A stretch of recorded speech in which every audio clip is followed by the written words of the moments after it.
اکثر لوگ مجھ سے یہ پوچھتے ہیں کہ آپ اتنے سارے ایکٹیویٹیز اس طرح کس طرح کر لیتے ہیں، کیسے آپ کی میموری اتنی کام کرتی ہے۔ میں بھی کبھی کبھی پریشان ہو جاتا ہوں کہ میں عام لوگوں جیسا کیوں نہیں ہوں۔ تو پھر کافی غور و فکر کے بعد پہلے پہلے تو بڑی خوشی محسوس ہوتی تھی، لوگ تعریف کر رہے ہیں۔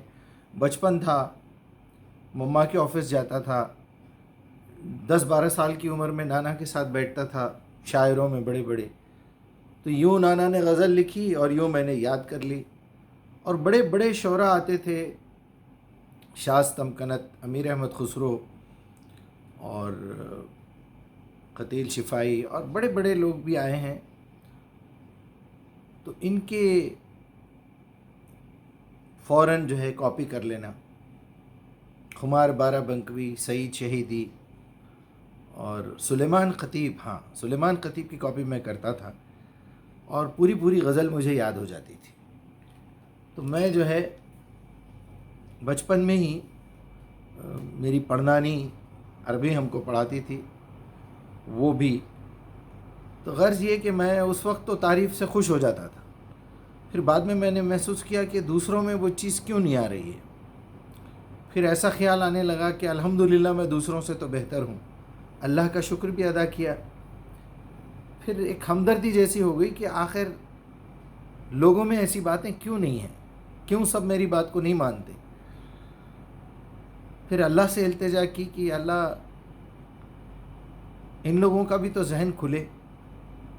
پھر یہ خیال آنے لگا کہ خدا نہ خواستہ کوئی میں غلطی میں مبتلا تو نہیں ہوں، کوئی غلط فہمی میں مبتلا تو نہیں ہوں کہ اللہ تعالیٰ جو ہے ناانصاف ہے، وہ ناانصافی کر رہا ہے، کسی کو زیادہ تیز دماغ دے دیتا ہے، کسی کو کم دیتا ہے، کسی کو سوچنے سمجھنے کی صلاحیت زیادہ ہے، کسی کو کم ہے۔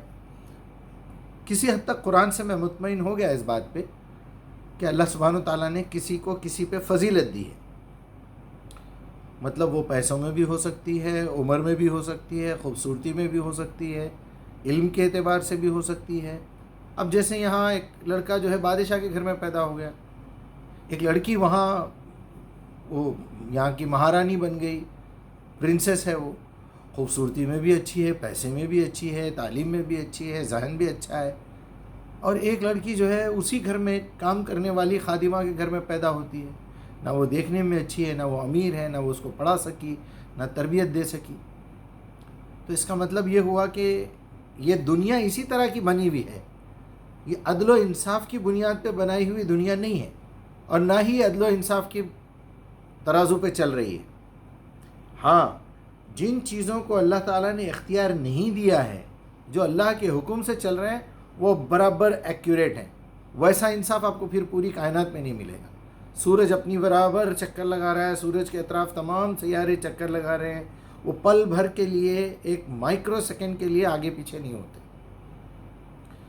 جو اللہ کے حکم کے مطابق چل رہے ہیں، جو بے اختیار مخلوق ہے، جس مخلوق کو اختیار دیا گیا ہے، ان کے پاس تو آزادی ہے۔ یہی وجہ ہے کہ ہم میں زبانوں کا اختلاف، چہروں کا اختلاف، خیالات کا اختلاف، اس کو ذکر کیا ہے اللہ سبحانہ وتعالیٰ نے، اختلاف پایا جاتا ہے۔ یہ بھی اللہ کی ایک مشیت ہے، اس کی وجہ یہ ہے تاکہ تم کو آزمائیں۔ اگر آپ بچوں کو کلاس میں، اسکول میں اگر یہ کہہ دیں کہ بیٹے آپ کے گھر میں دا بیسٹ ڈریس جو ہے وہ آپ پہنا کریں، ڈیلی آپ کے ڈریسز چیک ہوں گے، ڈیلی آپ کے یونیفارم تو نہیں دیں گے ہم، آپ کی جو بھی ڈریسنگ آپ کر کے آئیں گے اس کو چیک کریں گے، وہ صاف ستھرا دھلا ہوا ہے یا نہیں ہے، آپ اچھی طرح نہا کے آئے ہیں یا نہیں ہیں، کس کا ڈیزائن سب سے بہتر ہے۔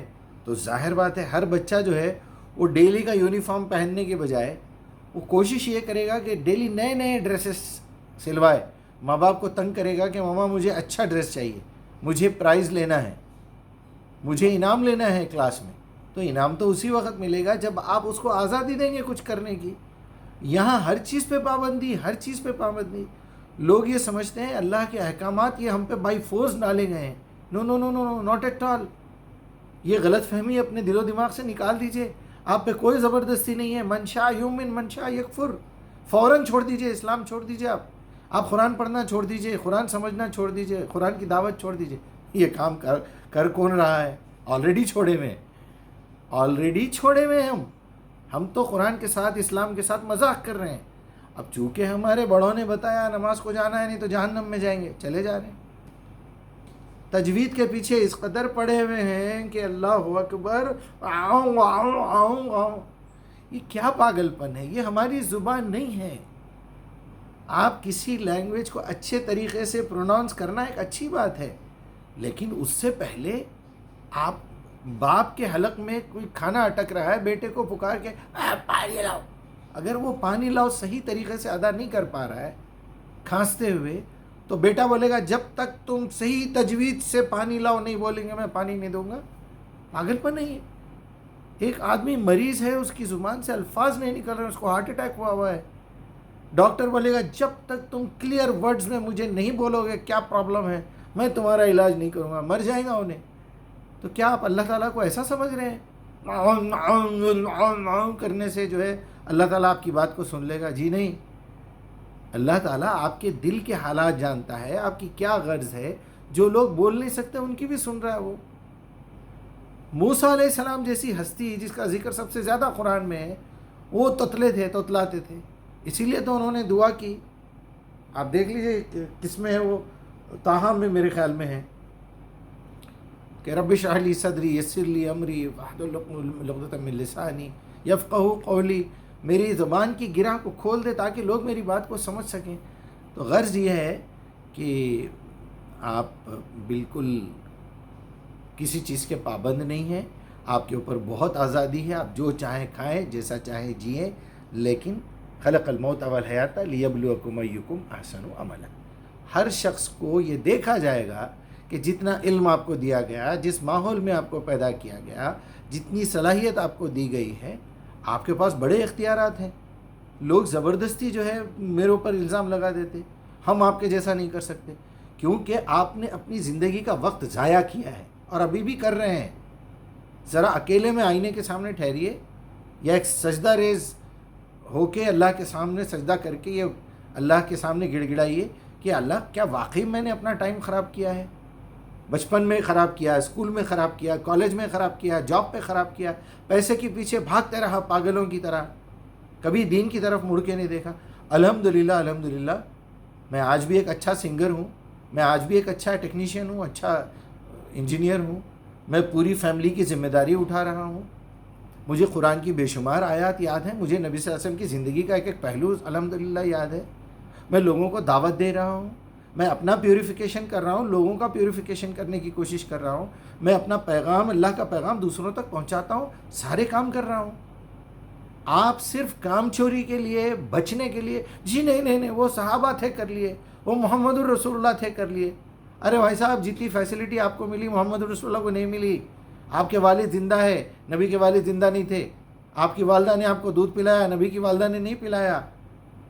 آپ کی کم عمر خوبصورت جوان بچی سے شادی ہوئی، نبی کی شادی 25 سال کی عمر میں 2 مرتبہ بیوہ عورت سے، 15 سال کی بڑی عورت سے شادی ہوئی. شرم کیجئے یہ بولتے وقت. آپ کو پڑھنا لکھنا آتا تھا، محمد الرسول اللہ کو پڑھنا لکھنا نہیں آتا تھا، اس کے باوجود سب سے سچا آدمی وہی تھا مکے کا، سب سے امانت دار شخصیت وہی تھی. بڑے بڑے فیصلے جا کے کرتے تھے آپ صلی اللہ علیہ وسلم، بہترین سوشل ورکر تھے. نبی بننے سے پہلے کی بات کر رہا ہوں میں آپ کو. اللہ تعالیٰ نے عالم ارواح میں یہی دیکھا کہ یہ شخص جا کے کیا کرنے والا ہے، یہ شخص کے اختیارات دینے کا اس کا کیا صحیح استعمال کرنے والا ہے، اس کے حساب سے اس کو پوزیشن دی گئی ہے. زبردستی محمد الرسول اللہ کے لیے ساری کائنات بنایا. جھوٹ ہے یہ، کس نے کہا آپ سے؟ سارے انسان اللہ کی نظر میں برابر ہے.